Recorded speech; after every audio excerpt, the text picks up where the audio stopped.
Let's go. I can't shake it loose. This the hate that hate produced. I'm here to break the loose and fight the devil. Ain't no truth.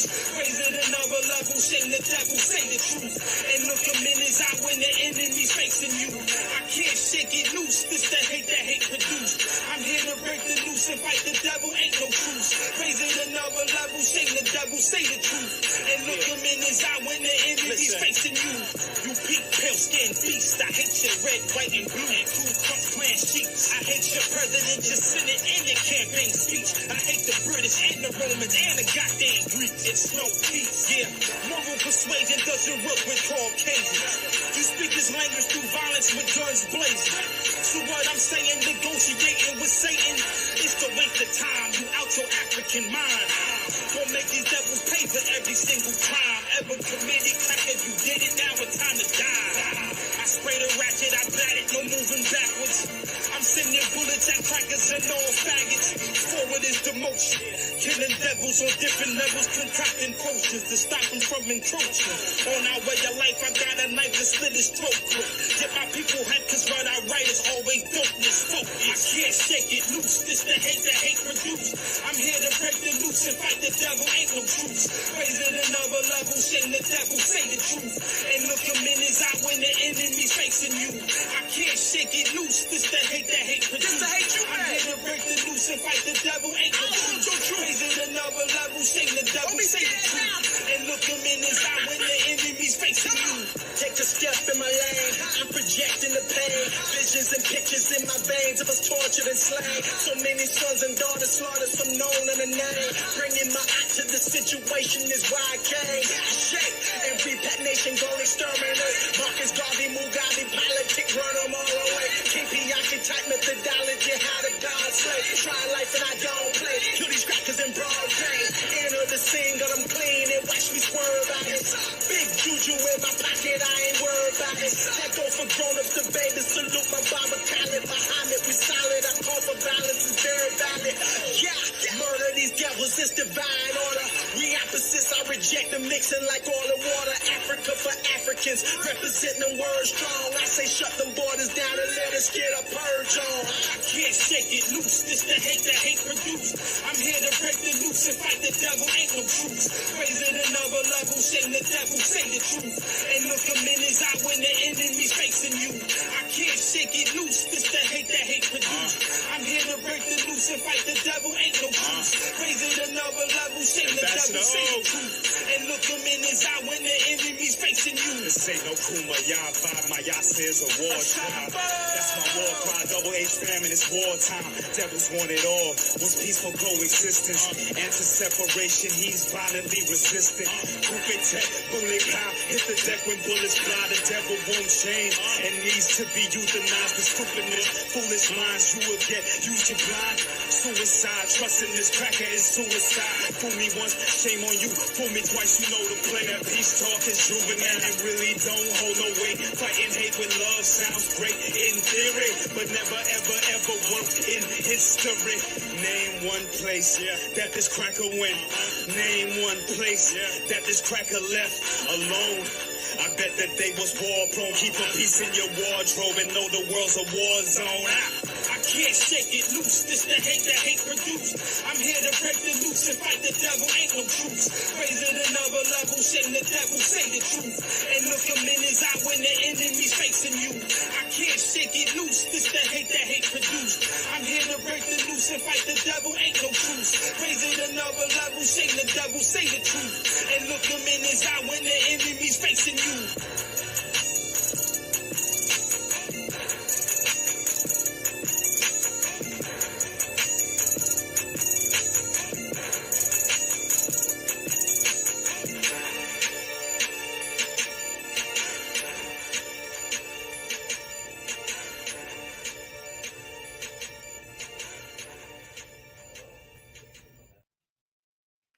Welcome, welcome, welcome, family, to another edition of Thorough Black Talk with your sister Keisha, your brother Tad, your sister Marcia, and your brother Blacksmith will be joining us shortly, family.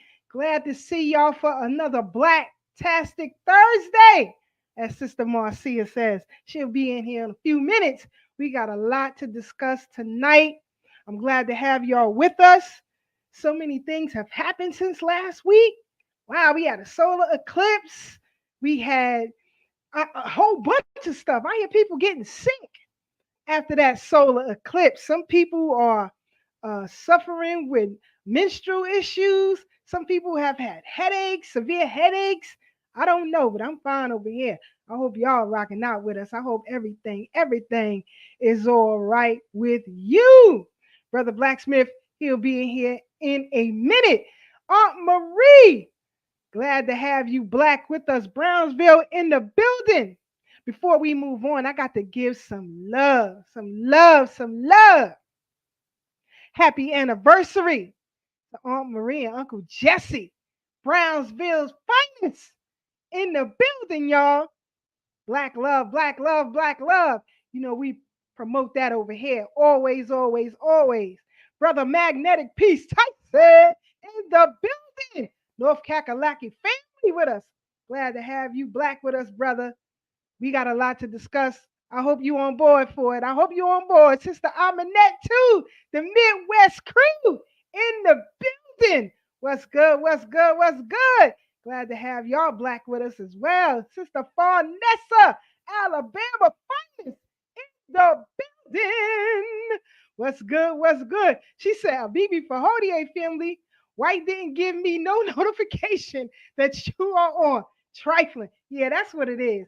That's what it is. When you're talking that real, they're going to stop them notifications. They're going to stop them notifications. But as long as you continue to like, we'll make it happen. We'll make it happen. We'll make it happen.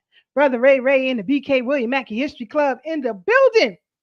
Next week, Wednesday, 103 Quincy Street, you're going to have the great Dr. Arthur Lewis in the building.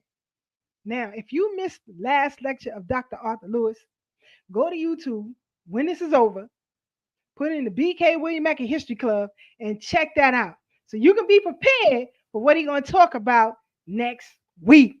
You can always watch it live and in person or streamed on Zoom. So if you want to watch the BK William Mackey History Club lecture with Dr. Arthur Lewis next week, Wednesday, shoot over to the Thorough Black Talk Facebook page or our Instagram page, and we'll make sure you get the connect. We the connect for the BK William Mackey History Club. How about that? So shout out to them. So while we wait for our brother Black, what's up, Sister Brooke in the building? Y'all don't know Sister Brooke, but you will get to know her. Trust me and believe that. We're gonna get the sister on the platform. You're gonna get to know this sister. We had a great conversation earlier, but that ain't telling y'all what happened. We ain't talking about what we said. We're going to get the sister on here, and y'all going to be shocked. Y'all going to be blown away. It's time for some new blood. Here's some new things. And, you know, we keep it factual over here on Thorough Black Talk. We are factual over here. And you're going to get a history lesson with Sister Brooke getting here. So shout out to Sister Brooke. Glad that you can be with us. And shout out to Dr. Randy Short. I got to give Dr. Randy Short some love, some love, some love. That's my big brother from another mother. And he actually made the connection with myself and Sister Brooke. So, you know, we tell the truth over here. We don't lie over here. And we ain't got time for that because I'm getting older and I ain't got time to remember them lies. So I keep it thorough. Know what I mean? You know what I mean? So as we wait for my brother Black and Sister Marcia to get here, Brother Tad is on the road tonight. So he'll probably check in later, maybe, maybe not. But for sure, he'll be back next week. So in recent news, while we wait for our team to get in here, the Goon Squad out of Mississippi. Now, we talked about the Goon Squad before. We talked about the shenanigans that went down in Louisiana and Mississippi with them, how they were abusing Black men in their custody, if you will. There were 2 Black men in particular where they had beat them, shot one of them in the mouth, tried to sexually ravish another. So now it's been known to me that they have been given more time. And what I mean by the Goon Squad, these were members of law enforcement. These were members of law enforcement down there. Let me give a quick shout out to Sister Donna, Alabama, Birmingham in the building. That's how we got to do it. So let's show this clip and we'll come back and we'll discuss the Goon Squad. Here we go, family. That's right. One of the men told the judge the deputies who tortured him, killed him, but he didn't die. The victims say they were beaten, tased, sexually assaulted, and subjected to racial slurs after the law enforcement officers accused them of dating white women. And these are the longest and strongest sentences in United States history for any police officers.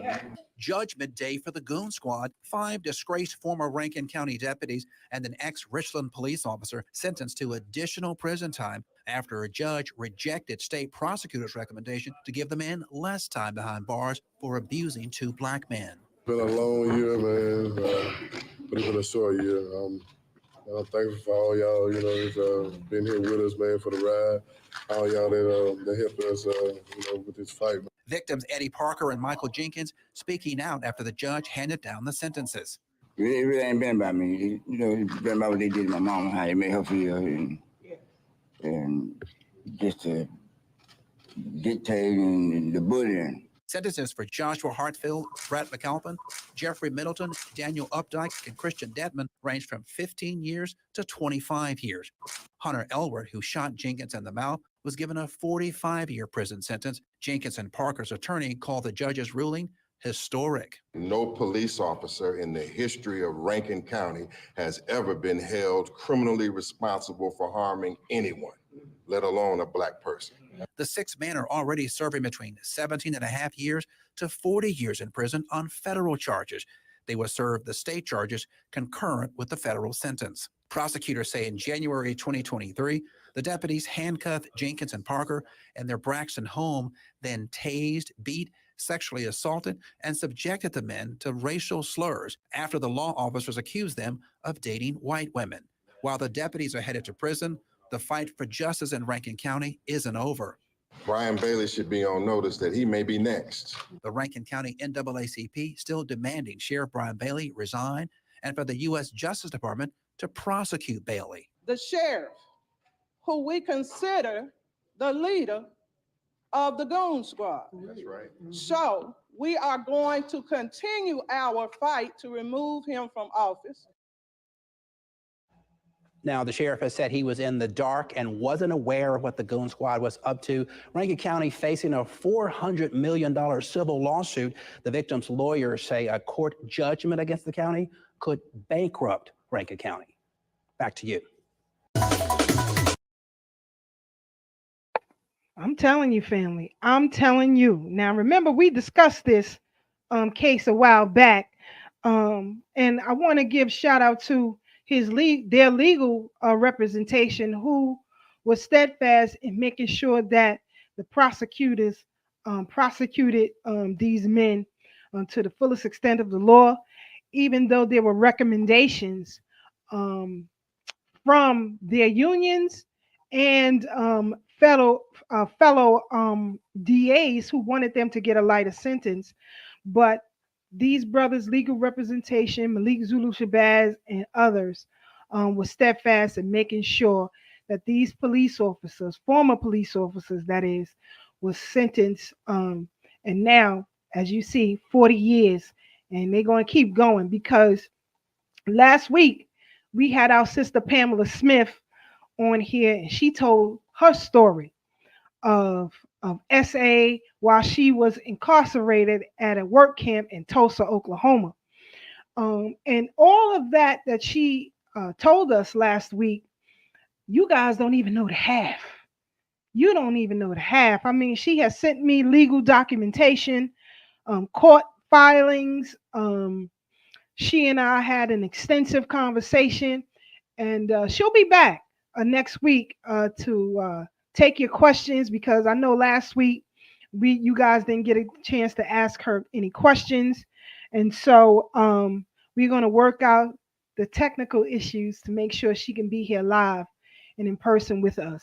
So look forward to having Sister Pamela Smith back on with us, because you got to hear the entire story. And I know that was a lot, last week for you guys to digest, but it's even more.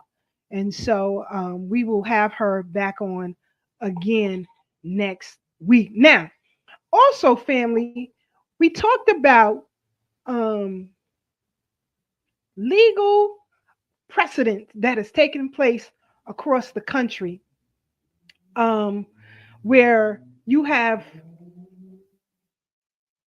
um,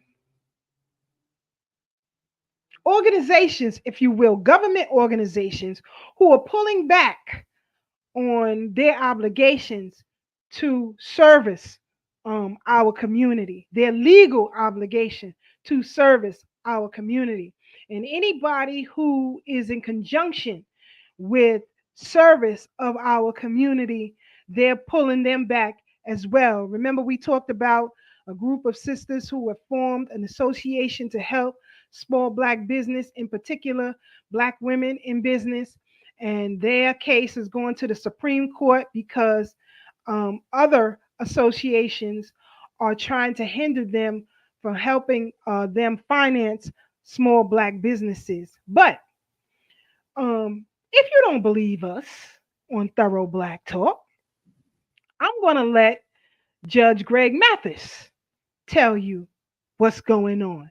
Here we go, family. Check it out. I just heard on the radio a court ruling about minority businesses that is ridiculous. The court ruled that the Minority Business Development Agency of the federal government no longer has to just qualify minorities. They must also accept applications from whites, women, and others. So they've essentially eliminated the business development agencies that help small minority businesses around the country. And guess what? So far, the Biden administration said they're not going to appeal. You know, they eliminate the quality educations in the inner city, putting us at a disadvantage, then don't want to give us a hand up with affirmative action, eliminated that. Now, knowing that they don't help finance Black businesses around the country, now you're going to eliminate the federal program that does help with that. I mean, what's the deal here? They're taking back everything that Black folks have fought for, just like they did back after slavery during the Reconstruction era. We had Black banks, we had the Freedmen banks, we had Black politicians, Black Congress folks. Supreme Court came in, a conservative Supreme Court, and eliminated all of that. And unfortunately, that's what we're seeing now. We got to continue to fight, folks. Don't lay down. Stand up, fight back. Shout out to Judge Greg Mathis. I told you guys, you can have all the Black businesses that you want. You can get all the money that you want. But unless you have a mechanism to protect it, we are playing with ourselves. The West is on the decline. Y'all hear me? The West is on the decline. And don't think that they wouldn't resort to putting you back in chains to rebuild themselves. This is why you see all of these laws, all this legislation being repelled one by one by one by one. They know they're on a decline. And they know where their bread is buttered. So don't think that they would not hesitate to put us back in chains. And I want y'all to understand that. I want y'all to understand what the judge just said. You have no more federal protections. No more federal protections. Remember last week we talked about the difference between why you see the assault on Black men or Black celebs, as you may know it. The reason why you see that, the reason why Black women have no protections under the law is because white men and white women have the luxury of natural rights. Black men, Black women are pigeonholed into civil rights. There is a difference. and they would adhere to that at all costs. So when I see what happened with this case of the Goon Squad, it makes me happy. It makes me happy. We gotta understand what's happening here legally. But I see my brother Blacksmith. Black, you ready? He said, yeah. Brother Blacksmith on the check-in. What's good? What's good? What's good? What's up? Peace, Sister Keisha. Peace to you. Peace to the family out there. We ain't got nobody in the panel yet, but peace to y'all when y'all ready to come in. Go, sister. I'm listening to you now. Brother Tad will be off tonight because he's traveling. He'll try to check in with us. So should I take his place and arguing with Marcia at about 8:30? Make that about 9, because then. But Brother Black, I'm glad you are early because we just had the recent solar eclipse that took place. And right after that, we had a bit of an earthquake here in New York, New Jersey, and Pennsylvania. Wait, which one? Before the earthquake was first, or the? After. Oh, okay. After. Then you had the lightning that struck the Statue of Liberty. Yes, ma'am. Give me your opinion or your insight on all of these events, because now it's being reported that a lot of people actually are suffering from various illnesses, whether it be women whose menstrual cycles are really, really off, or those who are suffering with severe headaches and jaw pains and the like. What are your thoughts, Brother Black? Okay, well, maybe this flash that we're about to have, maybe that was the start of it. My own personal experience with it, that day, Monday, I woke up about 10 o'clock that morning, almost 10. And I usually don't get up that early late, because I usually up by 8:30. Even if I'm still in the bed, I'm on the phone, whatever. I might doze off again another 10, 15 minutes. But usually by 8:30, 9 o'clock, I'm running around doing something. I woke up that day at 10 in the morning, almost 10, and I didn't go anywhere. Matter of fact, I did go someplace. I just went to the store to get some water. I came back right before the time that the eclipse showed. I went outside, looked at it. I saw the whole thing. I gathered the whole experience. Came back in the crib, and about 1-ish, Sister Keisha, it felt like a Mack truck ran over me because I got so sleepy.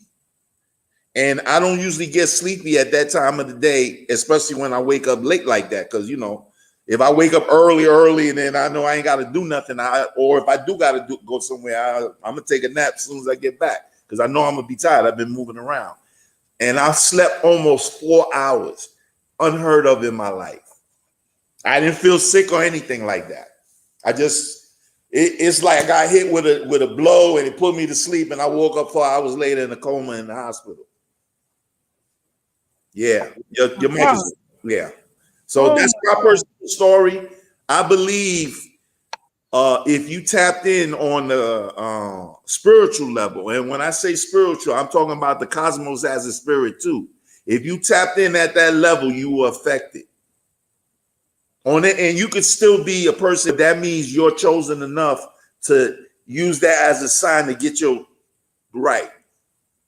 So that's my take on that. In the totality of it all. By the way, the earthquake was last Friday. The eclipse was Monday. Right. That's why I asked, because unless you're talking about the aftershocks, because I know y'all got a few aftershocks too. Yes, all the way up until yesterday, actually. Oh, okay. Wow, I didn't know that. So you're right. Thanks for the correction. Also, during the earthquake, it felt off for me. Right. I was here doing some work at home, and all of a sudden, because across the street from me, they're doing some major construction, right? And so that day, actually, it was very, very windy, very windy. And I know that, construction workers usually don't work when there's high winds, right? So when I felt the shock first, my immediate thought was the construction across the street. But I'm sitting at my desk that I'm at right now, and the whole thing started moving, right? And I'm like, what the hell is going on here? I wasn't doing any laundry or anything. So all of a sudden, I see some of my neighbors had come outside to, check what was going on. And then, as you said, right after that, Monday was the solar eclipse. Now, I was in Midtown, actually, and I was able to see it, but I too was very tired. Tired. Not really sleepy, but tired. And I see that Sister Farnessa, shout out to her, she said, I got so sleepy afterwards. I was fighting with myself, trying to stay awake while I was working. The sleepiness was extremely heavy. And a lot of people are reporting that. I don't know if it's because of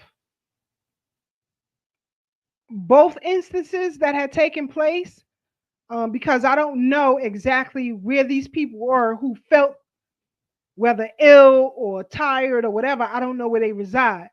But for me, I felt a little tired, not too much sleepy, but I went outside to view the eclipse, and I stood on the corner of 39th and 6th Avenue, and I was able to see a clear view through two buildings, if you will. And but I noticed things around me, right? There were people who were gathered in the same place that I was to get a clear view. A lot of people didn't have, the eyewear to do that. But what I noticed, Brother Black, was that people were sharing. Some people were in tears. So I don't know if it was a spiritual moment for them, but I did witness these things. And it was just something to behold. I know that Sister Marcia was definitely out there. She's getting ready behind the scenes, and she'll give us the 411 on what she witnessed. But That's today's date, by the way. say that again. That's today's date.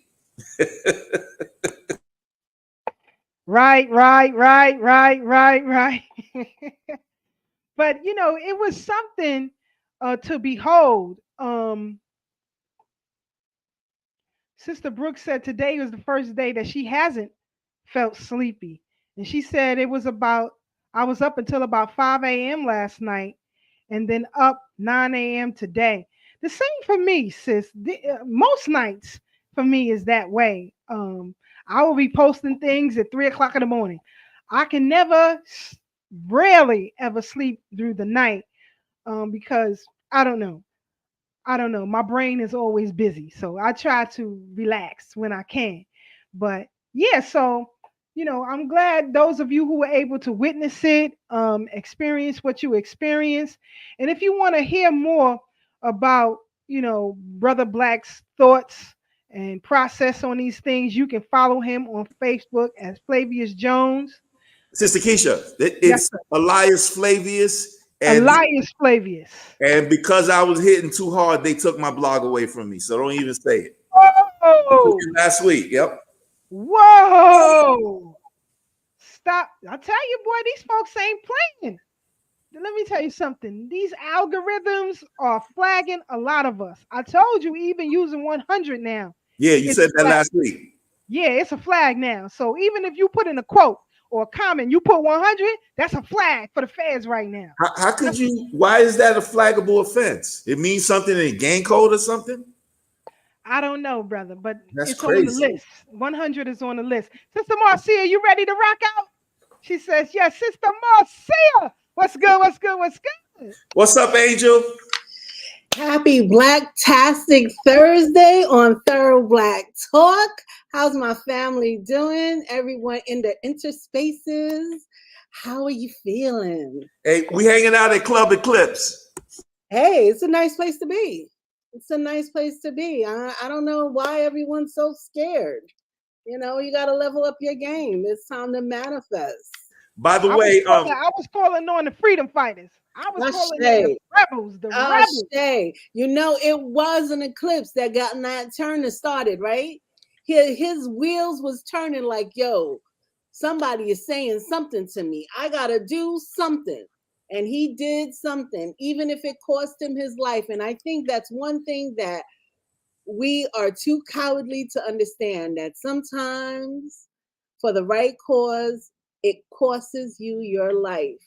But your legacy outweighs that, because you pave a way for someone else to do something even greater than you could. And it's all right. It's all right. You're not here in the physical, but people call on you and you come down and you give them that superpower. So I know that's right. I see you and Jay. Y'all was out there. Y'all was out there. I was outside. Jay was like, I don't know. I don't know. Okay, I had him all ready though. Mm-hmm.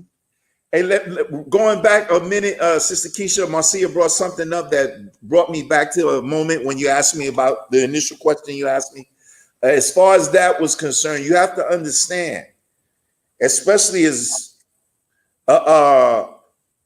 Black people, melanated, as dusky, whatever you want to call us, dark people, the space, 99% of space is melanin. We are the cosmos. Our body is our own personal cosmos. If you count your cells, they're in the trillions. There are more planets out there than there are cells in your body. And I'm not talking 1 or 2 trillion. I'm talking 60 to 70 to 80 trillion, depending on your size and where you're from and how your body resonates.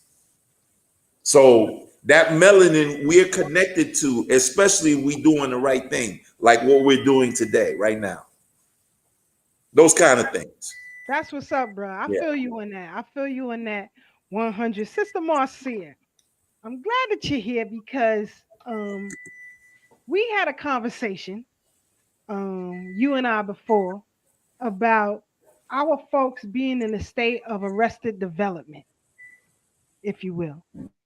And you know, during this moment of the eclipse, a lot of shenanigans were taking place in the streets. If you can, give our people a little bit of insight on how, because let me frame this right, because a lot of people want to do something, they just don't know how. If you can, give our people a little bit of insight, because I'm going somewhere with this, because we get dragged into other people's fights and we ain't got no business in other people's fights. But other ethnicities understand our power. I say that to say, I know you all saw when Putin revealed the image of Jesus being a Black man and so on and so forth. And after this eclipse, a video came across my desk of a Yurugu and some other folks, other ethnicities, and they were talking about things that Black people do not tolerate. And I found that very interesting, if you will. So when I say our people in a state of arrested development and they don't know where to get involved, what are some of the things that you can offer as advice as to how they can get involved and get themselves out of that state of arrested development? That's a great question, Sister Keisha. And the thing is, I asked it because you guys don't see the messages that we get, but people ask, what does Sister Marcia really mean by that? So here we are. For those of you who asked the question, she gonna give you the answer. So how do you tap into who you can become and manifest who you can become? First, you have to know who you want to be, right? It's hard and simple to explain, but the first thing is to target who you want to be or who you don't want to be anymore. So if you don't want to be the pothead, if you don't want to be, the coke head or the alcoholic, you're like, okay, so 3 days a week, I'm not doing the coke, the crack, the coke, whatever it is. You have to really sit down with yourself and be with Sister yourself. Marcia froze up. I don't know what happened. You see what I'm saying? Oh man, she coming back. She coming. There she go. There she go. Go ahead, sis. Wowzers. I think Tad's calling in. Actually was behind the scenes. He's trying to work out some kinks, but he's traveling. Go ahead. Oh my goodness. But you really have to sit with yourself and truly understand who you want to be and how you want to become that. Then identify how you are going to contribute to the community. And everyone does not have to contribute the same way I do, the same way Brother Black, Sister Keisha, Brother Tad, or anyone else that you've ever heard is a revolutionary. You don't even have to be like Nat Turner. You could be your own morsel of the pie. How do you get there? Again, you have to sit with yourself. And I think that's one of the hardest things when you are arrested developed, to sit with yourself, because you're always antsy. You always want to do something. You always got to do something. You always got to scroll. You always got to do this. You're not even scrolling to get information. You're just scrolling because you can do it. You got that dopamine hit from scrolling versus, let me look at this content, hear it, and then see if I even have a response. Look at the comments. Look at all the things that are possible for yourself. But the first thing you must do, we all must do, is sit with ourselves. And even if you're brave enough, sit with your smaller self. Sit with yourself at 5 years old. I think that's one of the hardest things for us to do. I know I've had difficulties sitting with my 5-year-old self and figuring out what she liked and what she didn't like. But that's where you start. You start with yourself, and then you go into your family. And if your family is not conducive enough at a moment, find a community outside. Find other people that share your ideas and your opinions and that want to see you grow. Because sometimes it's really not your immediate family. Sometimes it's Sister Keisha. Yes, let's go do this. Yes, let's do that. Brother Black, did you ever think about this? Did you ever think about that? Brother Tad, hey, what about this way or what about that way? All these different people giving you that level of energy of becoming your greatest self is what's important. Just sit with yourself first. You want to quench your arrested development? Figure out who you are. Figure out who you were at 5. Figure out who you were at 15, right? And then however life treats you, that's where you figure out where that pain happened. If you could identify it and you could work on that pain, work on that pain. But sit with yourself first. You can't be no good to me in the struggle if you haven't dealt with some of the shit that's in your closet. Pardon my French.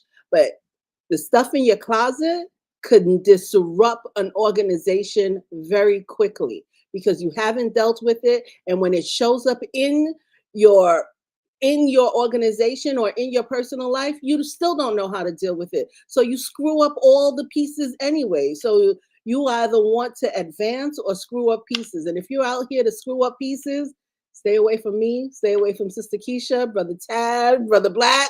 Stay away from us because we are really trying to do something out here. We don't need no bananas. Definitely. Yes. We not with it over here. To keep it away from us. Shout out to Brother Lenard McNeil, UAM family, Harlem Finest in the building. But I want y'all all to stay in this vein because now people are recognizing that Black people ain't with the shenanigans. A lot of us have been deterred, if you will, as I said, to get involved in other people's fights to our own detriment. To our own detriment. So here's this clip from the TTV podcast, and just listen and we'll come back and we'll discuss. Here we go. It's happening with P. Diddy. That's right up there with Epstein. That's that Epstein stuff. But they're going to use Epstein to vindicate Diddy and everybody else. Just like Epstein, Diddy may have been doing that stuff, but he was doing it to gain information on people like Trump and, you know, those big bad wolf people out there. He was only doing it for your good. So you have to believe us. He was a hero. They're not saying it, but they're implying it. Well, even in the black community, they're not supporting anything within that. So yeah, it would have to be something strange because the black community is saying, yeah, we ain't about that. We don't like that. We don't support that. And then you're going to have the white community raising them saying, yeah, but you need to appreciate what he did for us. That's going to be a little too weird. It's what they're doing right now anyway. The LGBTQ community is predominantly white, unfortunately. And yeah, they're the people that are really trying to shove it down the black community's throats. Like, that's all over. Like, nobody in the black community is listening to Lil Nas. Nobody. I know when I used to do Uber, you know, I got all kinds of ethnicities in my car. And the responses I'd get when the radio was playing and Lil Nas and his LGBTQ songs would come on, you know, there's a difference in responses. All the white people love that song. Nobody in the black community liked that song. So it's very interesting, but they're trying to force it into their throats. They're literally jamming in. It's like, no, Lil Nas is the hero. Look at all this that's happening with P. Diddy. That's right up there with that. I mean, people know that we not with it. We not with it. And to see all of you who have bandwagoned yourself to propel a culture that has been imposed upon us. It is not our DNA. It has been imposed upon us. To accept it and then to talk about your positive, that you're leading a great life, that you're in support of your community, but you support degeneracy. That's not who we are. And it's no disrespect to anybody else. If that's how you flow, that's how you flow. But to force it, I'm glad he said that, to force that upon us. It's being forced down our throat. They have pushed themselves into the curriculum of the education of our children when you don't even have a mandate for African studies or Black studies. That's not who we are. That's not who we are. But you continue to vote to your own demise because everybody is being propelled ahead of you. And you're okay with it. And you can say, well, no, I'm not okay with certain things. You're voting. If you're voting, you're okay with it. Your thoughts, Sister Marcia, on that clip from TTV podcast? Well, two things. Number one, it's always interesting when other people are talking about us and our problems, and then we listen to them. You know, like sometimes I'll comment that, oh, now all the people in the back of the classroom are going to listen because it's not us. When our ancestors have warned us about so many things to assist us in our victory, we said, you don't know what you're talking about. I need to do this. I need to do that. This is where the money is at. This is where I need to be. And then look at us, 50 years. We could go as far as 100 years, but we could go as short as 30 years ago when Amos Wilson was warning us, when Dr. Claude Anderson was giving out forewarnings, and we didn't want to listen. Oh, you're in high school. That doesn't matter to you. You have to wait until you get older. And I guess our parents were trying to do the best that they can with the information that they had. But some of the arrested development falls on the hands of our parents because they didn't want to seed us with the correct information. They wanted us to go to Harvard, go to Yale, go to whatever college, Clark, Spelman, Morehouse, all of those. Go there, get a job, you'll be successful, and that's it. They made us think of capitalism before we thought of socialism, and socialism is more important than capitalism. What else is interesting is the aggression of this other community on us. They are aggressively pushing their content on us, and parents don't say anything. Students come home with homework that's weird. Send that crap back. My child isn't doing that. This is your first step. Yes, voting is another step. I will never disagree. But your first step in advocacy, especially if you're a parent, is to do that with your children. Show them that hell no, this ain't gonna fly. I don't want my child learning about this. Oh, Sally and Sally, Bill and Bill, Bill and Sally could go to hell. That's what you need to teach your children to say.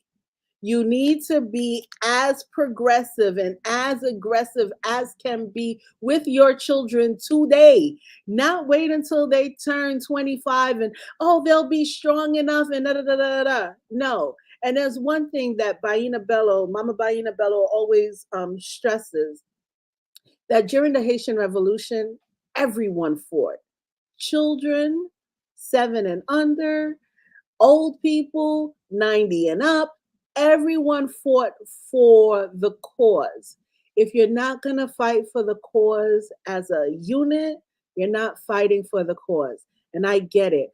Our elders, our parents, they didn't want to see us go through some of the things that they gone through to achieve some of the things, but they prevented us from fighting. So we've stopped fighting. So for 40 years, we've been on an arrested development. We've all consciously been standing still. And now we got to fight 9 times as hard, and nobody wants to fight. Nobody wants to do anything. Everybody was like, oh, blah, blah, blah, blah, blah, blah. We're going to lullaby ourselves back onto Yeah. plantations in chains. And Sister Farnessa, she says some of these schools are having children come to school doing gender swapping. Man, let me tell you something. Not. Let me tell you something. My children are out of school, but my grandchild is in school. Let me find out. I'm taxing the teacher. I'm taxing the principal. They getting taxed physically. I'm not playing with you. I'm not playing with you. It's going to be a fight for real. Brother Lenard said education starts at home, and at the end of the day, back at the home. Absolutely.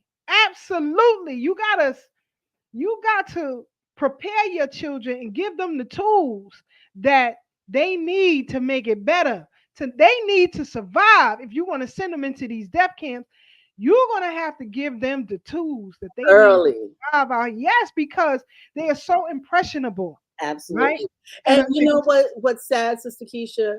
When you're sitting, I work with a few schools in my area. When you sit in with these little first graders and second graders, and they can't tell you the month, and they can't tell you what happens during each month. This is systematic. When they can't write their alphabet, when they can't write the alphabet, or when you tell them spell a word, they're sounding a word. When you're telling them sound a word, they're spelling the word. Something is not happening at home. And someone brought it to my attention that, there's a lot of, younger parents that didn't have some formation at home, so they can't give their formation to their children. I get it.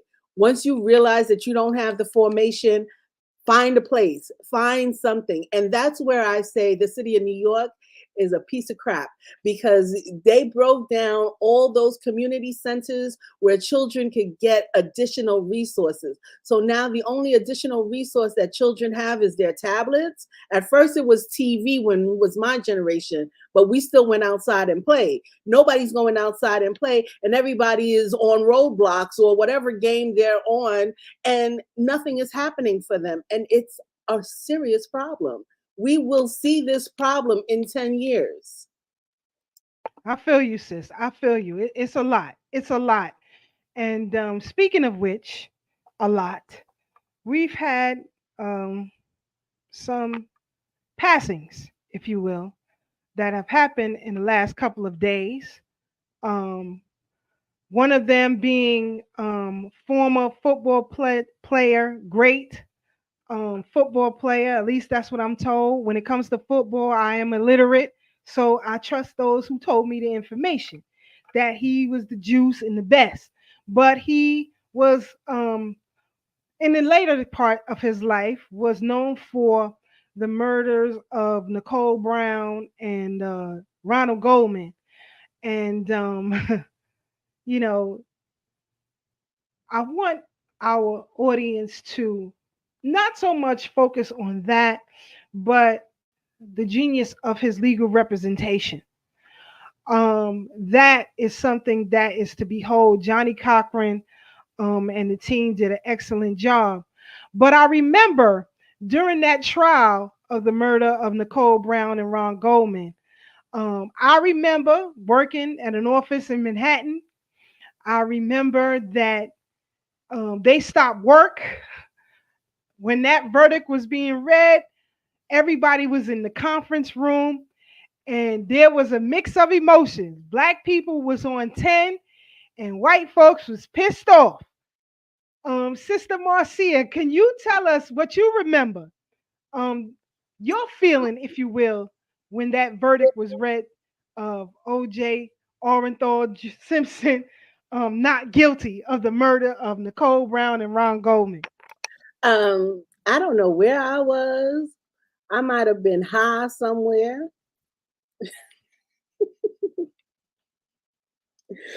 But I do remember people like, yeah, black man free. That's right. Black man ain't do it. That's right. And everybody, if the blood don't fit, you must have quit. Yo, that was the tagline for a minute.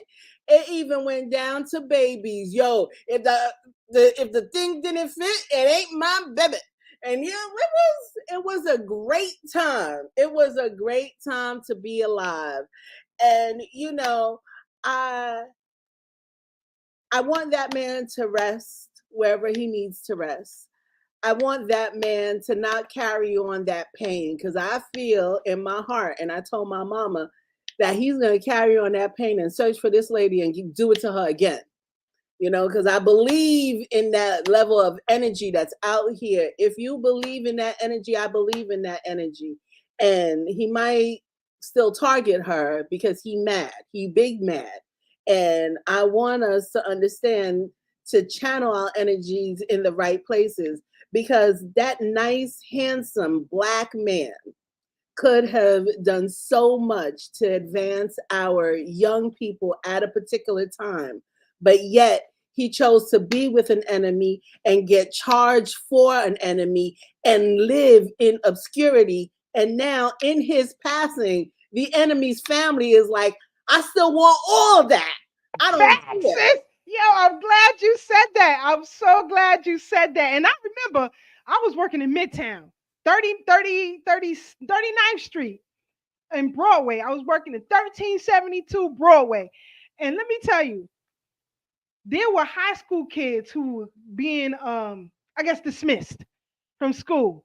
They broke the windows out in Macy's. Yo, it was off the chain. White folks were scared to get on the train and go home.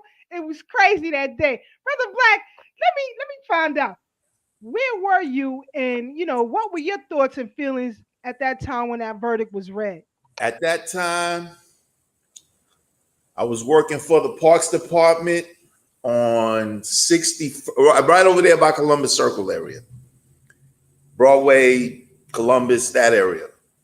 And what I remember was I was working with mostly white dudes.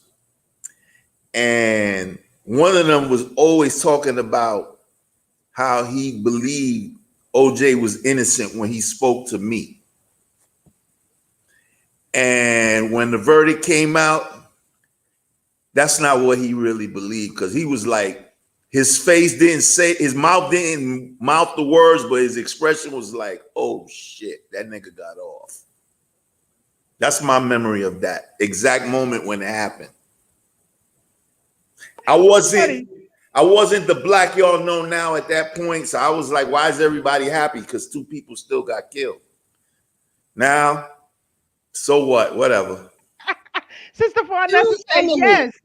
Sister Farnessa said, yes, the secretary where I was working at the time ran down the stairs, angry as hell at first. I didn't know why she was acting like that until I heard about the verdict. She was pissed off. Brother Kev, South Kakalaki in the building. He said, I was in high school in the computer lab doing a project when it happened. The white folks were quiet, but we could tell they were very, very angry.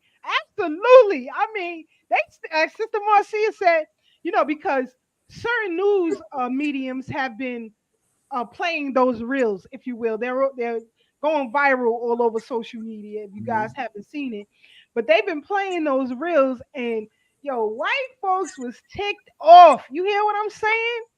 And I knew at that moment laws were going to be repelled. I knew it. I knew it. I knew it. So, it is what it is. May he rest in peace, because as Sister Marcia says, even though he was found now guilty, he still ran into the hands of the Yoruba. He ran into the hands of a submissive white woman. They killed me with that. That submissive white woman. They done found another one. Let me say, I'm sorry. Submissive in the pockets. Give me all that pockets, then I'm submissive. If not, I'm burning hell. Get out of here. Go ahead, Black. Let me just say this real quick, though, because we got to put these things in perspective. Around the time when he got out of prison, after he was acquitted for the murders,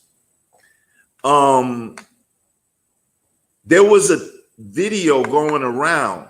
I think they scrubbed it from online, where he met with Steve Coakley and a whole bunch of the heavy hitters at that time. And somebody's, he come on, he was Boule. He went to college and he was a international athlete. He was Jim Brown, post Jim Brown, because he came around maybe 2 or 3 years after Jim Brown had retired. So he was the next thing. In other words, he was like Michael Jordan in them days, but in football. And what I'm saying, as far as that is concerned, is when he went to that meeting and he was going to join forces with them, somebody stepped to him and said, yo, you mess with them again, you gone forever. We ain't going to assassinate you with guns and all that. You probably just, drink water and eat dinner with your family. Everything is cool. You wake up the next morning, your wife tapping you, you're already cold. They get you any way they can. So we need to put that in this perspective as well. So that's all I wanted to say as far as that was concerned. Yeah, shout out to Raheem Shabazz. That's our brother over here. We don't play. But a lot of things have been happening. What does he mean by posted it too? Does he have that video? The reels of the reaction of people after the verdict was read. Okay. So that's what she's talking about. So anyway, moving on, we also lost DJ Mr. C, who was Big Daddy Kane's DJ, Big's DJ, many others. He was DJ at Hot 97 back in the days. Your thoughts, Brother Black, on the passing of Mr. C? DJ Mr. C brings me back to my young days because he was with Kane. Kane, in my opinion, was the first great MC, not rapper, from Brooklyn. So that man, those songs bring me back. And all the memories I have of those songs, I was in my early years, maybe 4 or 5 years old back then. So, no, just kidding. Anyway, the point I'm making is, it brings me back to a long way. It's amazing to me how 20, 30 years ago, when someone passed away, it was immediately known why they passed away. And today is like the moon, like the moon, the ships that went to the moon in the 60s. With all this technology and quantum computers and all this stuff, they can't figure out how to get back to somewhere they went 50 years ago. With the technology that now would be so antiquated, it would be like the dinosaurs. That's my take on that. I feel you. Sister Marcia, great producer for Kane. That's my point. Yes, indeed. Yeah. Sister Marcia, your thoughts on the passing of Mr. C, who, by the way, was only 57 years of Young, age. young. Um, transition. Brother Ray said the jab is taking everybody out. But go ahead. Yeah, he was a young man at 57, but he lived a risky life out in these streets. So I don't know if it's lifestyle as well.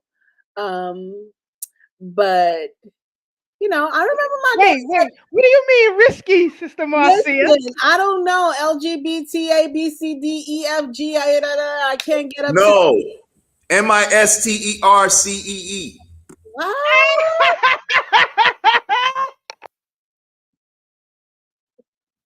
Don't bring that up. Let that man die cleanly right now. I am. I just I'm not said saying Good that. tomorrow. I Boy, didn't that's where say Sister Keisha trying to anything. take you. Come on, you I already didn't know what that say is. anything. I just said his lifestyle was, risky. It's risky out here. It's a risk out here. Hey, Being his risk single, was less than taking the jab. being single and black in America is hard. So then when you dip in places, it's even harder.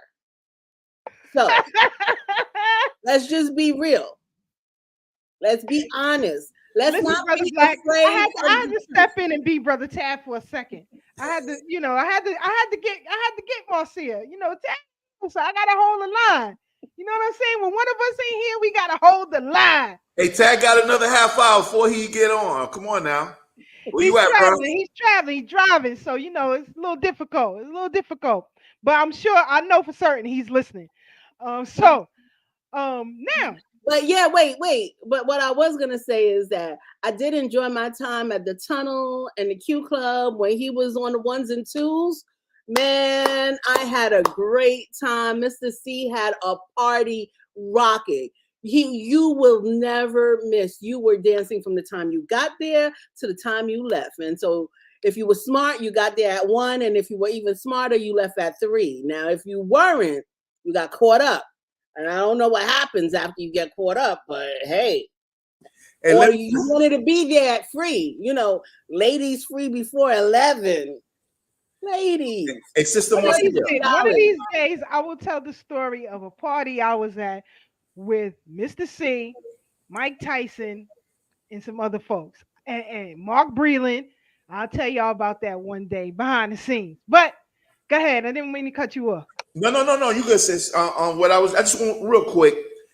My Sister Marcia hit a great point because I want the audience who may be like under 45, 40 to understand something. In the early hip hop days, the act you wanted to see was the DJ because the DJs used to cut, scratch, and all that. And the MCs were like more to the side than the forefront. And then when it became a business, it became more about the MCs than it did about the music because they got sound machines and all that. You didn't need bands, with a full bass and piano and all that. You just need voices and a guy cutting up.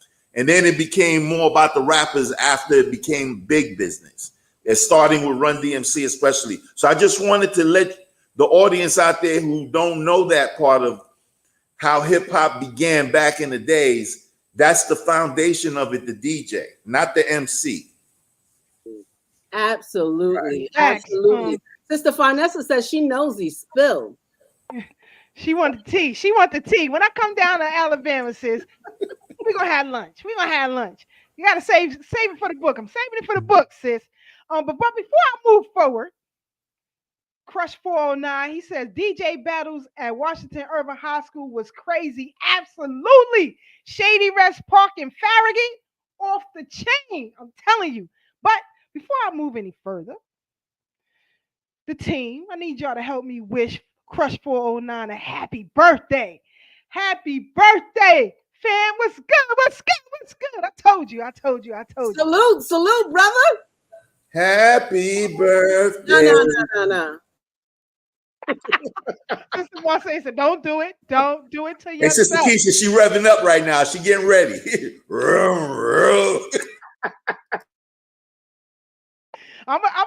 Listen. I'm trying to do my job that my brother Tad would do. So you know how him and Sister Marcia go. But We moving on. Now, a lot of commentary, if you will, have been going around in these internet streets about why certain black males, I won't call them men, notice the difference. Certain black males engage in relationships with the Karens and the Beckys. Now, we hear a whole lot of commentary. They're submissive. They listen, better. Well,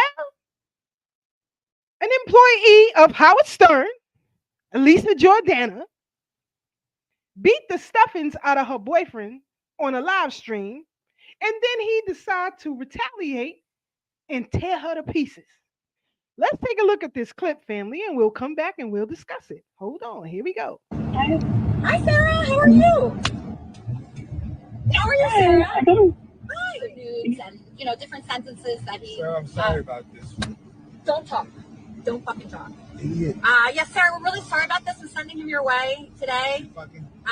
So don't worry. But yeah. So yeah, he's coming. Don't worry. He's coming home. Elisa. She's just like all those broke my nose. She's gonna get her. No, you're fine. You're fine. Fuck you, cunt. Next time you fucking touch me, I'll fucking dick you. You understand? You understand, cunt? Hey, no, Sarah, hang up. These idiots. She posted your fucking number in her cancer Discord, and I was just being polite. Yeah, touch me and I fucking dick your dumbass bitch. I'll fucking dick you. Elisa. Yes.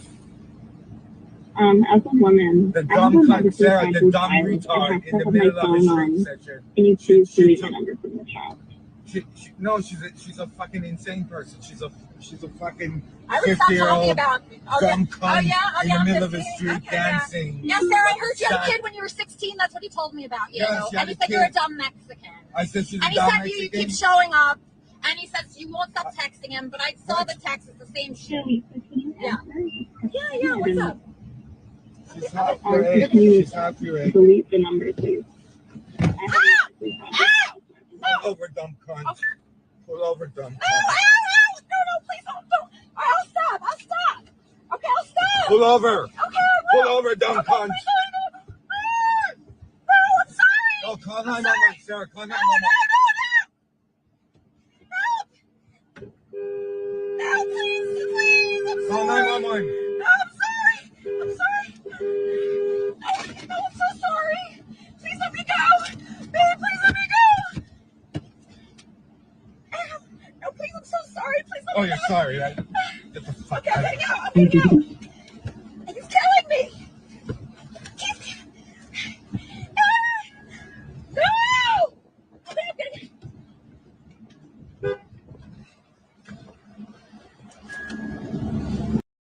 I love it. I love it. I do too. I love it. More white on white crime. I love it. You know what? When you go to the National History Museum, they've removed this exhibit. It doesn't look the same anymore, but there was a caveman exhibit way back when we were children, and the man was dragging the lady. That's who they are. That's why there's always this tension amongst them, right?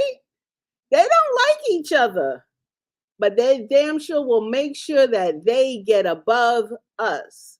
Yet, our men want to get beat up like that.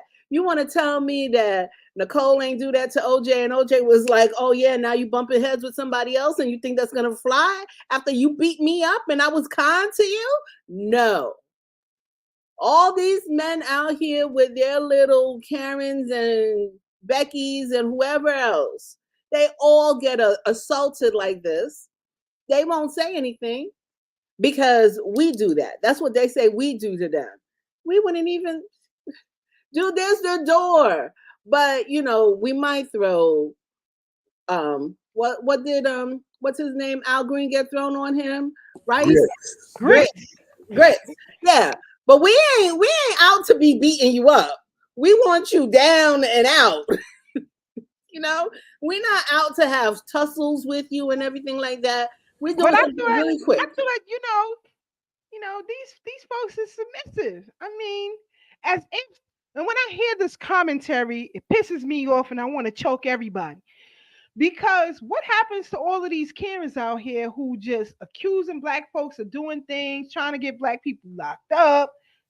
Where's all that empathy that they claim that they're so in love with? And it's a better fit for them, if you will. Again, as Sister Marcia says, some sort of arrested development, in my opinion. Yeah, and we don't talk the truth, right? We always say, "Oh, the grass is greener over there with Karen," but you're not telling what Karen really does to you. You're not going to say that because then you're ashamed. You're ashamed to let us know that this is what's happening to you. And then at that, look at our old boy. What's his name? What's his name from the movie? Jonathan Majors. Look at that boy. Oh boy, go running back home like, "Oh, sister, please save me. Please comfort me. Let me rest in your bosom so I can be safe and I can feel safe." Right? This is what they do. And what the worst part is, we tolerate it too, because they come home, we be like, "Oh, baby, it's so good to have you home again." Da da da da. But no, because now he's still gonna act like that with us. He's gonna still think that we are her and want to try to beat us up. This is the same way when they go to work. When our men go to work in some toxic environment, they come home and lay their toxicity out on us, and we open our arms to them like, "Yo, lay your burdens down." But there's a limit.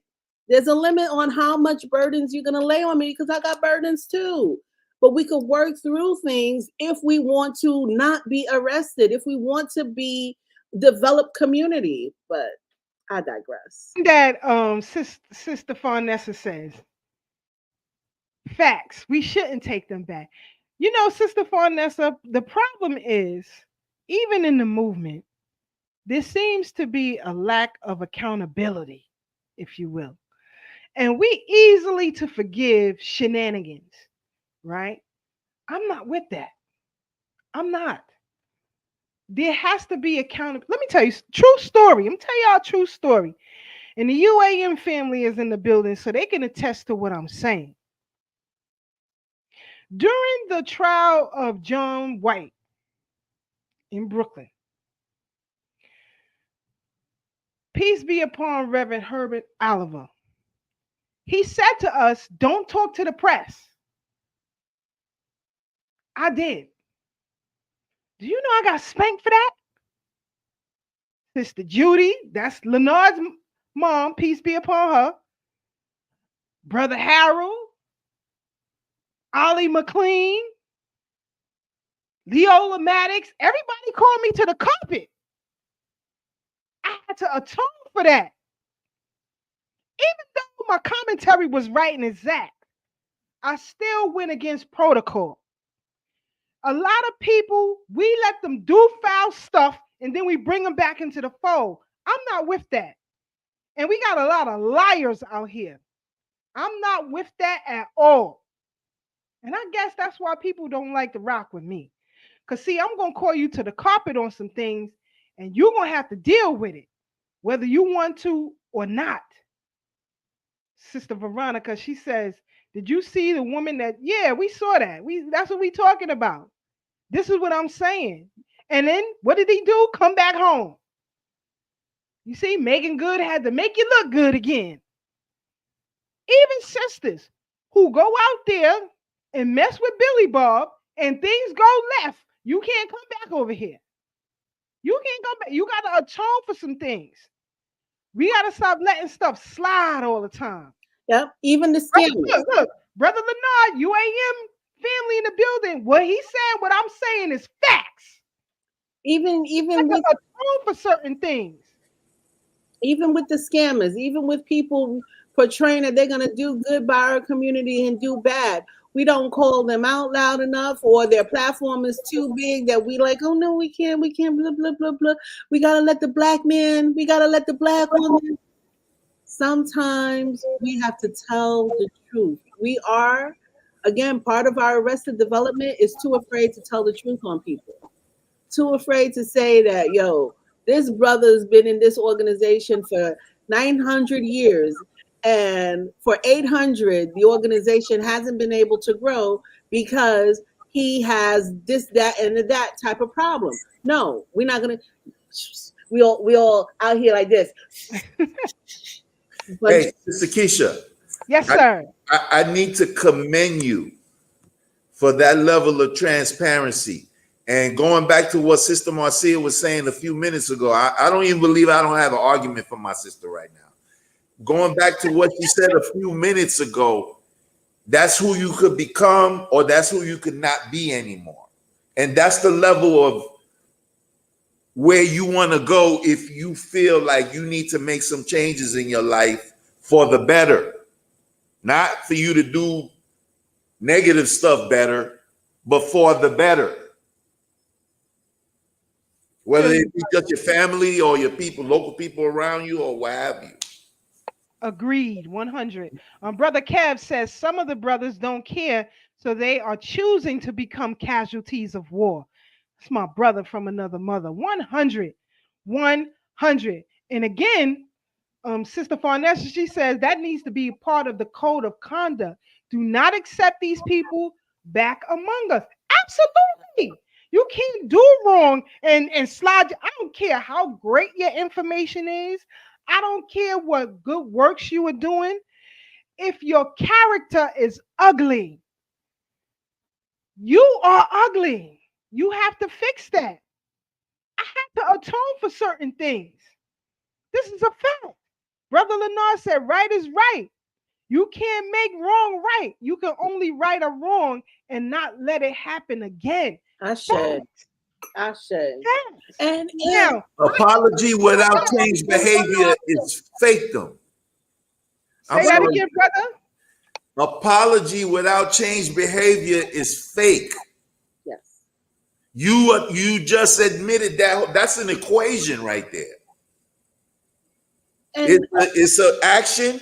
It's a show of remorse, and then change behavior as a result of remorse for what you just did. Some people want to get back in your life, and the next day they doing the same stuff they said they're gonna stop doing. Absolutely. We got enough narcissist behaviors that are happening. Absolutely. And it's destroying our progression. Absolutely. So we can move on because we're running out of time. One thing that, I've worked in every community out here, right? But one thing that I see that the Jewish community had did, because I did some work with them, on their Day of Atonement, they do public atonements, right?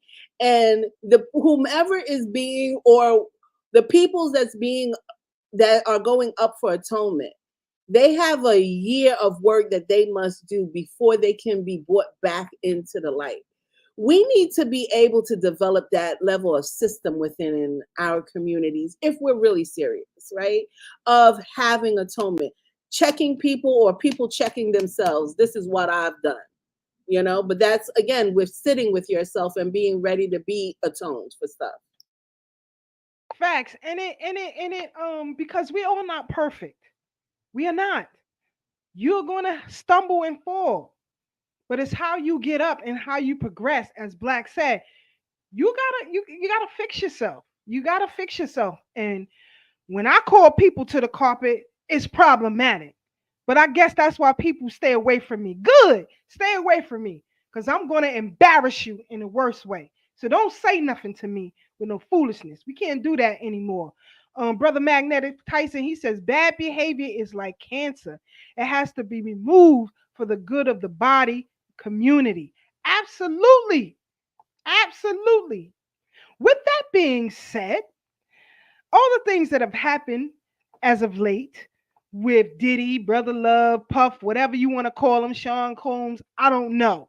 But whatever you choose to call him, now he's calling, his so-called friends, like, where y'all at? Ain't nobody with me? Y'all ain't answering the phone? But let's take a listen and we'll come back and we'll discuss. Here we go. Drake, Oprah, J-Lo, A-Rod, Will Will Smith. Elisa Keys.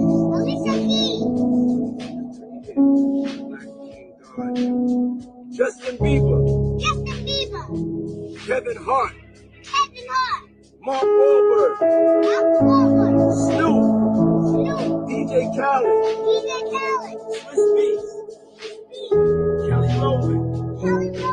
Chris Brown. I had to stop it because of the music that's playing in the background. I don't want us to get flagged, but you get the gist. He's calling out these folks, allegedly, that are on that list of recorded documents, you know, that Brother Black and others have talked about over the years. But you know, he's like, where my people's at? Now all of a sudden ain't nobody answering the phone. You know, knowing that it's a possibility that he has some information that could be harmful to their reputations. Brother Black, your thoughts? Where do I start? In my opinion, in short, basically he read the list off of the people that have been arrested already and killed or is in Gitmo or someplace that's the equivalent of Gitmo. That's what that means to me. Sister Marcia? Is that little girl his youngest child? I think he said that was his nephew or something like that in the beginning, I believe. So I'm not sure. I thought I heard that's what he said. He's a scumbag for doing you know me with that's children anyway. You know with me with children, right? Oh yeah. So I find it problematic that he's using that baby's energy to call out these names for his trouble. That baby don't need that level of narcissism falling on him already. Too innocent. What did he do? Why is he calling out those names for you? You got your problems. You put yourself in a jam. Clean your act up. Don't bring anyone else into the play. Already you have, you know, we could all respectfully disagree on positions, but my position is whenever a child is at play, you step up, you man up, you mother up, you father up, you do whatever else you got to do up. But now this is pure evidence to everyone that was telling me to back down that look, he brought a little baby in the conversation to call out names because he's in trouble. Listen, call Mary, get the 411 from her. She'll tell you what's going on, but don't put the baby in play. Leave the children out of it. We are here to save children, not put them in more harm. Facts. Speaking of Mary in the 411, there was some commentary made by entertainer and singer Jaguar Wright as it relates to her connection to whoever y'all want to call him, Diddy or whatever, and how she attained that scar across her face. Wow. Sister Marcia, did you see that information? Can you expound upon that? Well, you know, the rumor streets said that something happened between Mary and Diddy, and he cut her. Wow. He cut her. But a couple of years back, they were on stage dancing. Listen, I'm not with the fake stuff. You can't be fake. You want to be fake and phony? Be fake and phony all throughout. If you want to be honest and you didn't mess with that man no more, you should have been not mess with that man. But getting on stage with him after he did that, let a man cut. Aunt Marie said at the end of the video, the child starts crying. Because he's pouring down negative energy on the baby. The baby doesn't need that. Listen. Understand. We don't understand a lot of things with the energies out here and the things that we do over children's head. And the things that we don't do over children's head. Listen, Marcia, check this out. It's like this, right? We already know about clone CGIs and green screens and the like. Are you familiar? So that we don't get lost in the sauce. Okay, so with that said, it doesn't matter who those people actually were. For all we know, it could be doubles or clones or any of what I just mentioned. What matters is the energy in people believing in that and perpetuating it still. This is the show part of it to show you how really stupid it is, whether it's actually them two or two totally different people that look exactly like them. We should have knew better from when that football player died on the football field and everybody was like, "Yo, that looked just like him," but it ain't him. His own teammates. I'm not talking about people that know him, kinda. So whatever. It's the energy they projecting out here for you to pay attention to that while all this cosmic stuff is happening. You ain't paying attention to that because you paying attention to that. Yeah, hide the hand, hide the hand. Yeah, that's all it is right now. It's the end of this system. They could take it any way. They could do 6 earthquakes, knock down 8 bridges. It ain't gonna change the trajectory. If you gonna die, you gonna die. If not, you gonna be here to see this shit change. Absolutely, absolutely. All I'm talking about in terms of the energy that people project, and you're right. If there is CGIs that are up there portraying that everything is all good, then everything is all good. But what I want our viewers here, anyone who ever listens to this program, to understand that in order to protect our energy, we must be in truth. And if we know truth, and if we've heard truth, and you could hear something and you could be like, yo, that's facts. And you can hear something and be like, that's BS, because you can decipher. You have internal discernment to understand what's true, what's not. I totally believe that something happened to Mary. Did he do it? When that lady said it, I was like, yo, that sounded like he could have done that. Brother Kev said, Jaguar Wright don't be playing. Right. With all we already knew about him. You know who her cousin is, right? You know who her cousin is. No. Erica Badu. Really? Whose last name is Wright. They're cousins. Really? She talked about that. Yeah, they're cousins. She talked about it. Okay. Well, anyway, back to Black. I'm only talking about energy. And the energies that we're portraying onto our children. Our last form of defense is this next generation. This is our last stand of defense. And if we're not shoring them up and doing the right thing amongst them, and when something like that Diddy happens, people call him out for using that baby in that channel, that's what we have to do, because we have to protect the energy of the children. If we don't do it, there's nothing left for us melanated, carbonated people. Okay, I have to disagree with you there, because you're not relying on nature. You're relying on what you see and not what you feel, because that's just as real. You're on mute. Okay.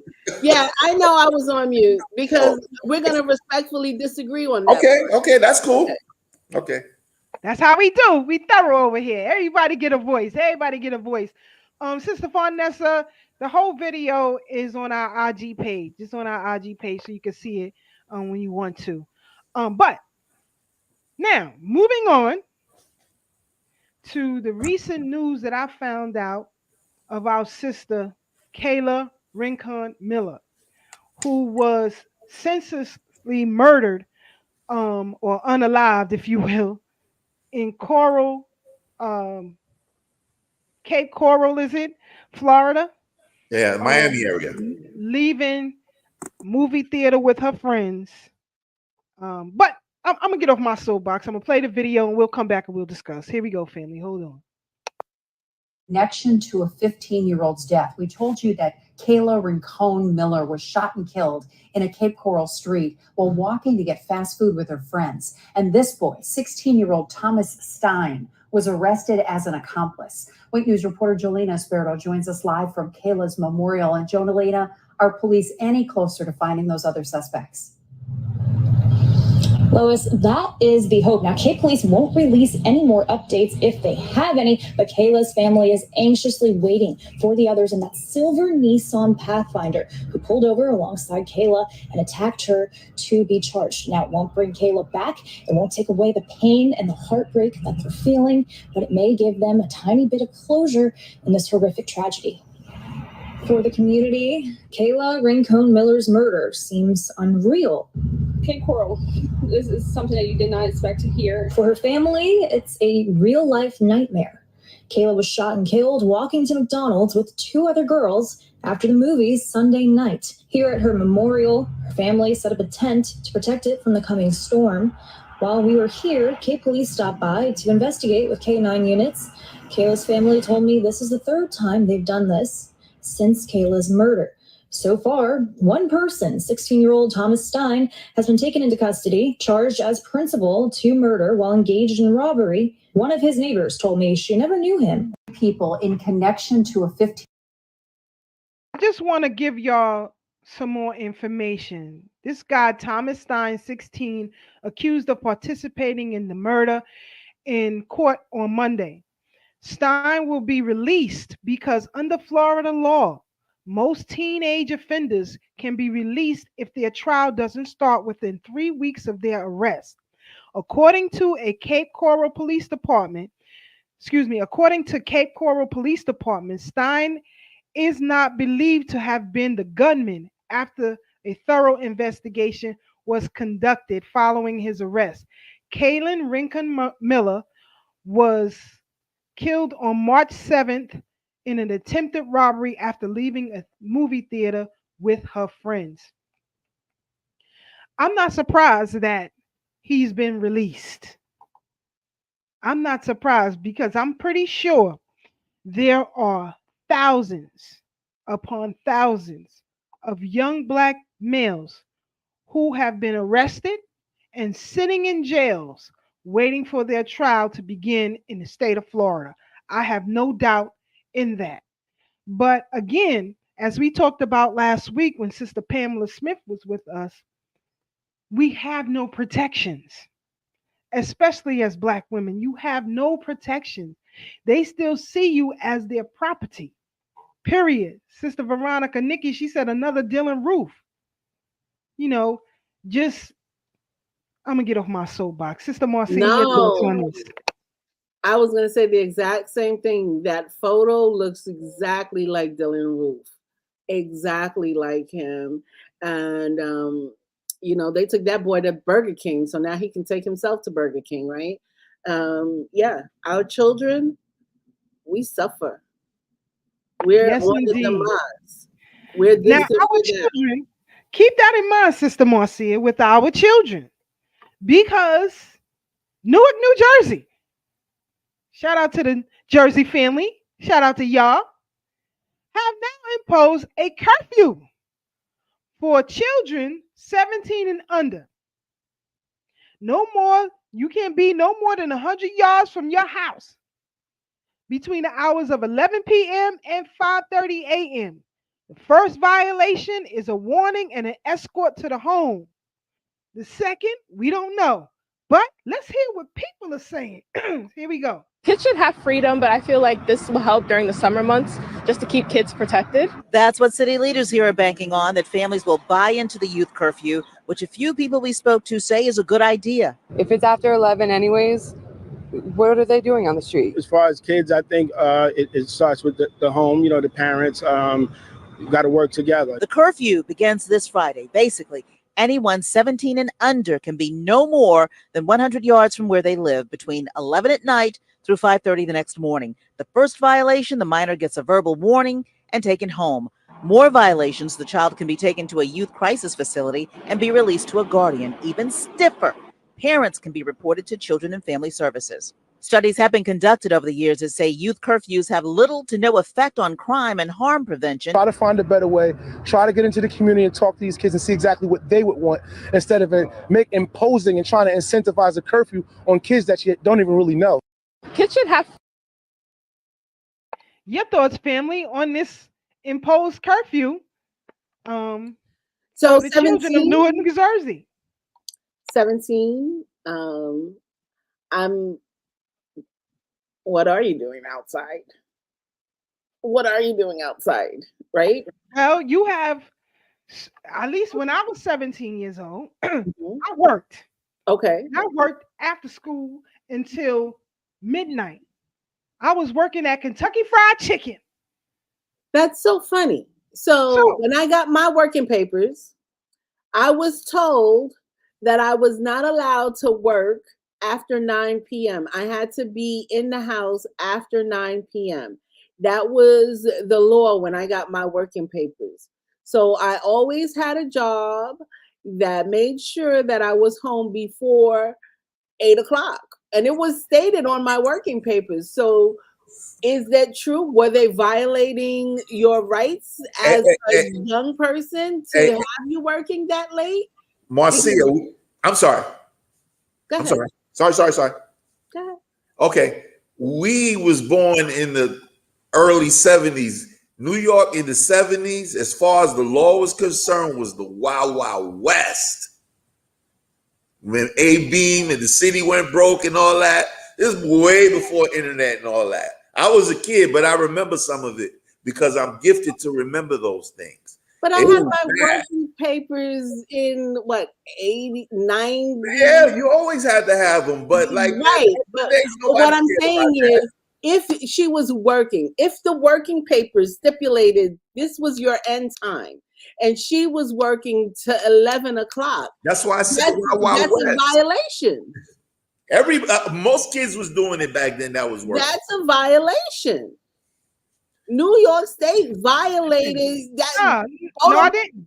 When you was over 16, as Crush put in the chat, I'm glad he put that in here. Over 16, you can work till 12. Okay. So it depends on your age. See what I'm saying? That's how it went in the 80s. Early 80s. I believe it was 14 to 16. Over 16, you could work till 12, like it said. Fact. Yeah. Fact. Yeah. So it depended on your age. But Brother Kev said he don't see that working. But we're gonna see what happens, because I want Black parents to hear me and hear me good. I'm gonna say this, and then we're gonna move on to the last topic. Recently, in the state of Michigan, 2 parents are now incarcerated for a mass shooting that their son did. Now, a lot of y'all kids is outside. Now, prosecutors, district attorneys can now cite case law to incarcerate you for the wrong behaviors of your children. Now, for those of you who don't know the case that I'm talking about, here's a little clip, and we'll come back and move on. The daddy and the son all in prison at the same time. It's a family affair, I guess. Say it with me. My name is Elisa. I'm a lawyer, not yours, and let's break down the case of the Crumbleys. If you recall, Ethan Crumbly is serving life in prison without the possibility of parole for going to school and unaliving 4 of his classmates, and now his parents are following right behind him with the prison time. It's important to note that the parents did not pull the trigger. They claimed that they were unaware their son had the pew-pew in his backpack when he went to school that morning, but as the judge put here very succinctly, these convictions are not about poor parenting. These convictions confirm repeated acts or lack of acts that could have halted an oncoming runaway train. The basic argument is as follows. The parents were aware that Ethan Crumbly was suffering from debilitating mental health. The parents laughed about it. They didn't take it seriously. They gave him a gun. They didn't secure the gun. Here you can see one of the photos that Ethan Crumbly drew where there's a pew-pew where it says below it, "The thoughts won't stop, help me," and a picture of a bullet here that says blood everywhere. These are the drawings that he was bringing to school. Teachers told the parents about these drawings and other warning signs, and the parents just did not take it seriously. Another issue in the case is that the mom specifically didn't seem like she had any remorse. I do believe she said on the stand something to the tune of, "I wouldn't have changed a thing if I could do it again." And we can't leave out the father, who prosecutors also argued for an enhanced sentence because he was making threats towards the prosecutor on the jail phone calls. You guys know, as we've said before on this channel, jail phone calls are absolutely recorded. The prosecution is listening, and they will use that against you in your sentencing. Parents for some of the students who were unalived did get an opportunity to speak at the trial. One of them said that while you were purchasing a pew-pew for your son and leaving it unlocked, I was helping my daughter finish her college essays. Just an all-around tragedy. Ultimately, as this article provides, the Crumbleys were sentenced to a 10-year prison sentence, a minimum 10-year prison sentence. They will get credit for time served, so 2.5 years about time served they will get credit for. And if the Crumbleys are not released on parole after 10 years in custody, they could be held for up to 15 years. The ultimate question here is, will this serve a deterrent effect? Will this stop parents from giving their children pew-pews or not supervising their children when they have pew-pews? And whether we see other states prosecuting parents for, as the judge says here, repeated acts or lack of acts that could have halted an oncoming runaway train. The mama that I told you, y'all kids is outside. I'm telling you, they're going to now use this to cite case law to put you behind bars. And again, remember, I told you the West is on the decline. Now, allegedly, you are free unless you commit a crime and end up behind the wall. Now you're back in slavery. You're back in slavery. You have to pay attention to this. Brother Black, did you know about this case? No, I didn't. And the Crumblies are white, correct? You know what that means to me, Sister Keisha, Sister Marcia? What it means to me is that these is white folks with some money, and they decided to get them because they just didn't play the game right.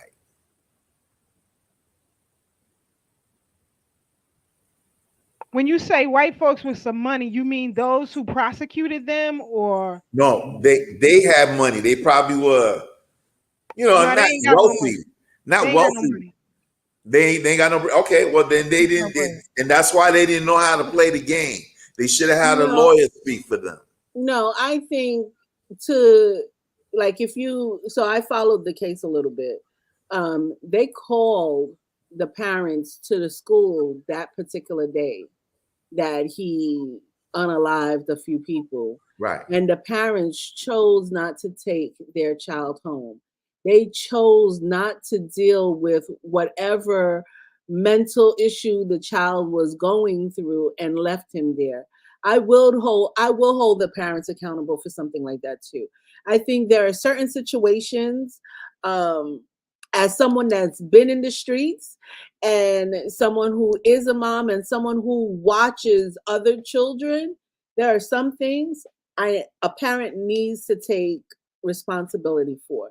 If you are arming your child to protect themselves and you've given them proper instructions on protecting themselves and they still go rogue, that may be on you. But if your child goes out and get a pew-pew on his own and does all these actions on his own, that ain't got nothing to do with me.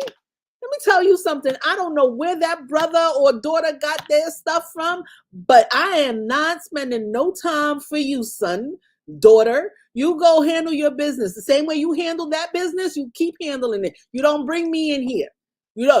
When they ask you where your mama is, my mama dead. Because let me tell y'all something. There was one time, and I'll never forget Marie for this. So I was doing some business out in the streets, and Marie told me, let me tell you something. Those day you call me and say, oh, Marie, I am in there. Just know that I am no longer your mother and your son is at the nearest child, whatever, because this is not happening in my house. So whatever you're doing in the streets and you come home and you bring the money and you do this, I'm very grateful and thankful. But I'm telling you right now, that day, you call me and say, Marie, I'm in prison. That day you forget my name. And that's the same thing I would tell my child. That day you forget my name. If you are doing anything that you want to do out there, go about your business. You forget me. But if I arm you and I tell you and I take you to training and I do all of these things and shit still go left, I'll take it. I'll take it because somewhere along the line, I didn't continue my responsibility of rearing you to use that arm in the right way. But ain't no way I'm going to no prison for no child. Are you crazy? Hey, who food? No food. Sister Marie said she loving that accent. Sister Marcia, keep it coming. But, this is going to be used. One of the things and I'm glad Uncle Jesse in the building. He said, not my wife. But here, let me tell you something. I got into quite a few fixes in my life coming up. But I can tell you for certain, I never called my mama. I never called no aunts, no uncles, none of that. I got myself into them and I got myself out of them. That's grown woman stuff. So I hate when I go into a courtroom and I see people bring their mamas. Now you're calling mama. Nah, handle that on your own. Don't ring my phone because I ain't got nothing for you. When you was out there, handle that. It's such a sad situation. It's such a sad situation. Veronica said, real parents matter. Absolutely. It's a sad situation. I never called nobody to help get me out of no fix. Whatever. My aunts and my uncle, they can't tell you when I was arrested, how I was arrested, whatever. They can't tell you that because I ain't called nobody. I got myself into it. I got my goddamn self out of it. So, parents, pay attention because it's coming. We're coming to the end of our program, but I have to give you a bit of understanding. Now, you have lawyers, you have doctors, you have dentists, you have ophthalmologists, you have gynecologists, whatever. You ever wonder why you have, say, for example, the American Medical Association, and you also have the National Medical Association. You have the American Bar Association and the National Bar Association. You have the American Optometric Association, and you also have the National Optometric Association. You have the American Dental Association and the National Dental Association. And I'm going to give y'all some tea right now. One represents natural rights, the other represents civil rights. Anything titled American is headed by white folks. Anything titled national is headed by black folks. Don't believe me? Take your phones and Google right now the American Medical Association and the National Medical Association, the American Bar Association and the National Bar Association. You will see the difference. So when you see these associations off the rip, you should know who they are representing. I don't want our people to be confused anymore. If you Google it right now, somebody Google it right now. Tell me, what's the difference? Go ahead, Brother Black. How about the National League in baseball? One is headed by black folks. Wow. The other is headed by, all you got to do is go to the about section. See who the presidents are. See who's on the boards of these organizations. And as a matter of fact, I'm trying to get one of them on here. We're going to have him on here. But just so you know, one is protected by natural rights. The other is protected under civil rights. So y'all don't have to believe me, but I want you to be aware of how the country operates. I know a lot of you people believe you got some rights around here, and I know a lot of folks believe that they all in together, especially the professional class, if you will. You believe that, but that's not the case. Sister Marcia looking right now. Am I right, Sister Marcia? Somebody tell me. We got 10 minutes left in the program. I'm telling y'all right now, I don't care if, look at the American Dental Association. Check out its board and its president. Then I want you to look at the National Dental Association or the bar. Just choose one. It don't matter. It don't matter. It don't matter. You will see the difference. It's representative of how the country operates. Black people are never protected by the American Association of nothing. That's why they had the nationals, because they aren't protected. So they had to come together and figure out a way to do it for themselves. Sister Marcia, she's shaking her head. Am I right on what I'm saying? Listen, I'm trying to tell y'all. I want y'all to be aware. I want you to be aware. Sister Farnessa said, they've been told us that no black man has any rights that a white man is bound to respect.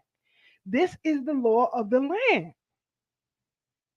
So I have to ask you all, why do you continue to vote? the duopoly?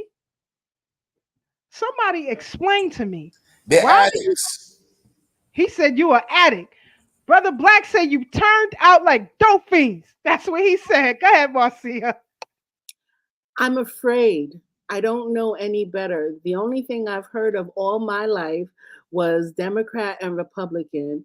And all I know is that in 1960, the Democrats were for me. I don't know anything else. I've never heard of anything else. So what do you want me to do?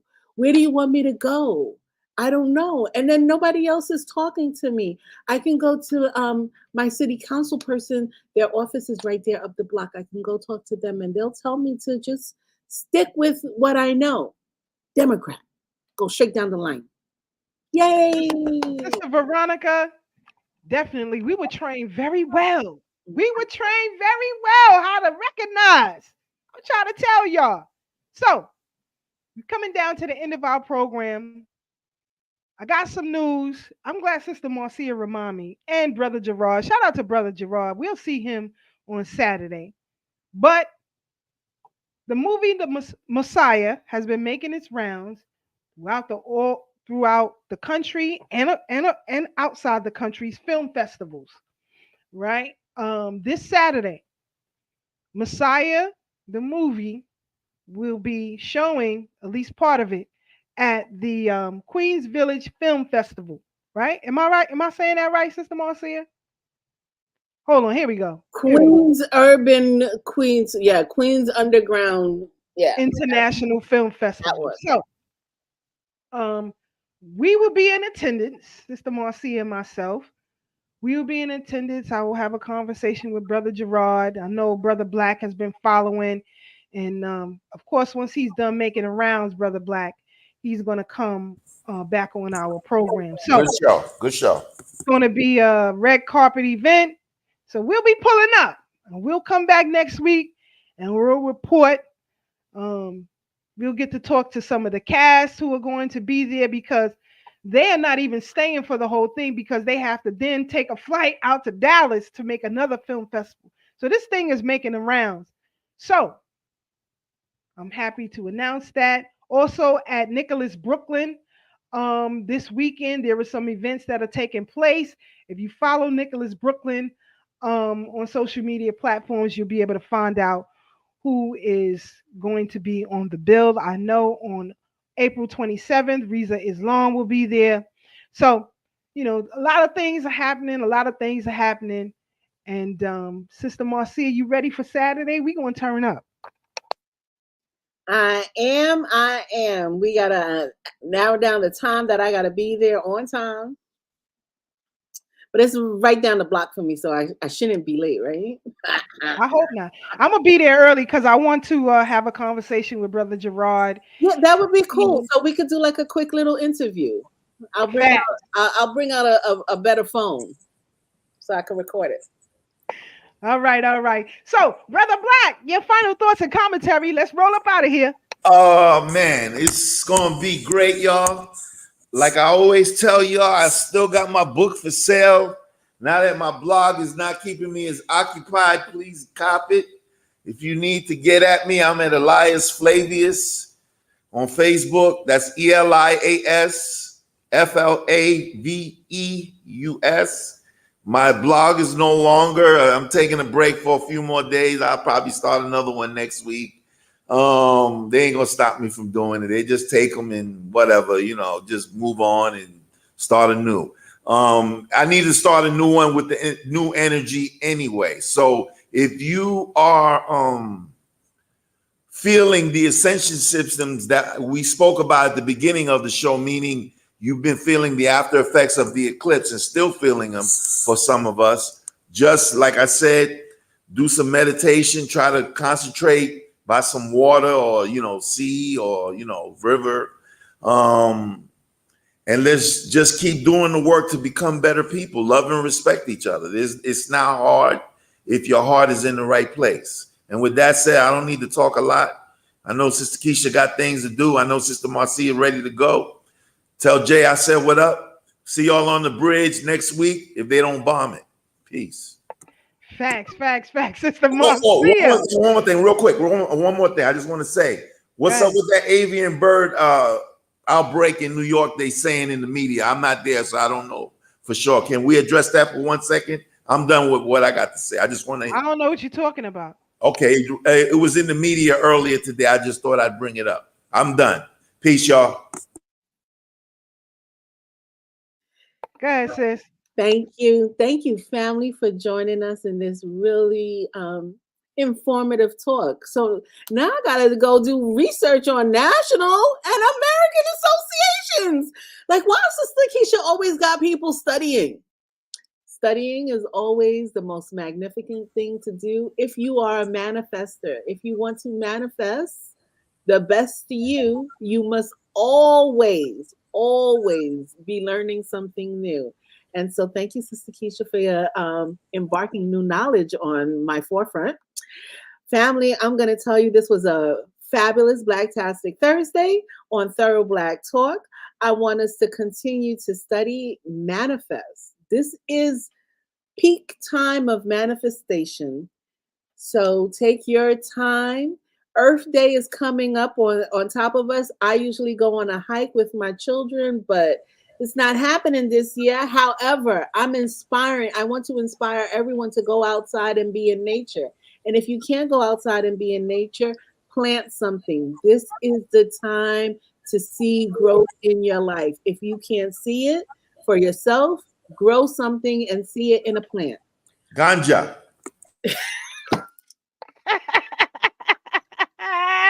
Oh God, here we go. Anyway, he gonna wait till the end to get us back. He gonna get us straight. Listen. I am not gonna hate on anybody that does the puff pass. Pass the Dutchie on the left. You don't need to pass it. It was a cool. Hey, listen, we're gonna go see Garvey. We're gonna pass the Dutchie. We're gonna do all of these things. But promise you, family, please stay focused, stay steady, stay with center. Center yourself, know yourself, build a plan, do something. Because if you want the future to be bright, you have to work on it. Like Brother Black said, we are melanin. Brother Kaba, he's even expanding melanin to carbon. So he's going even further. He's telling us to claim our 9. So claim everything that's yours because it's your time now. Sister Keisha, thank you for another fabulous show. Peace to Third Black Talk. And Brother Tad, what happened? Where you at, brother? We owe you 2 arguments next week. He's driving. So we gotta make sure my brother stays safe. We gotta make him stay safe. So with that said, family, we definitely appreciate y'all joining us for another great Thursday. Y'all keep your head on the swivel. Keep your head on the swivel and don't forget your homework assignment. Look at the national associations and compare it with the American Association. We'll come back next week and we'll discuss a little bit. We out, y'all. Good night.